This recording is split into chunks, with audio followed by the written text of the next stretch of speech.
Should Kelly take the job? Using philosophical theories to analyze Kelly's dilemma, we can refer to utilitarianism and Kantian ethics. Utilitarianism is an approach given by philosophers like Jeremy Bentham, which evaluates actions based on their outcomes. It argues for actions that promote the greatest happiness for the greatest number. From this viewpoint, Kelly might consider rejecting the job, since the potential harm and suffering resulting from the chemical weapons could far outweigh the immediate financial benefits to their family. And from the other part, in Kantian ethics, promoted by Immanuel Kant, which prioritizes duty over consequences. It suggests that one should act according to principles that are universally applied. And since Kelly personally opposes to weapons of mass destruction, accepting a job to develop them would contradict her principles, making the action unethical by Kantian standards.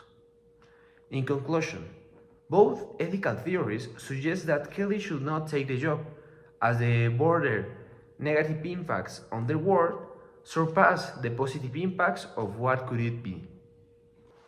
Number 2. John Rawls, Veil of Ignorance. This is a concept used as a tool for designing justice in society. It asks decision makers to operate behind a veil where they don't know the future, what the future is gonna be, their wealth, their status, or abilities, ensuring that they create a fair policies without personal biases. Types of power. Hard power. This involves direct and aggressive techniques like military intervention or economic sanctions to influence others. For example, the US economic sanctions on certain countries to influence their policies. Soft power. This is about shaping preference through appeal and attraction, often using cultural influence or moral authority. For instance, the global influence of British music and literature. Smart power is a blend of hard and soft power strategies, aiming to craft a sophisticated and effective foreign policy. For example, the US strategy in global diplomacy often involves a mix of military capability and cultural influence. I also think this one is the best because you don't, like US, you don't really need to use the US Army to control other people. The pure fact of having them there is enough to control other persons, other countries, and in certain parts you can do whatever you want. Number 3, intersectionality. This recognizes that people experience discrimination unequally based on the intersection of their social identities. It shows how societal power is distributed unevenly by mapping how different factors such as race, gender, and class intersect to disadvantage some people while privileging others.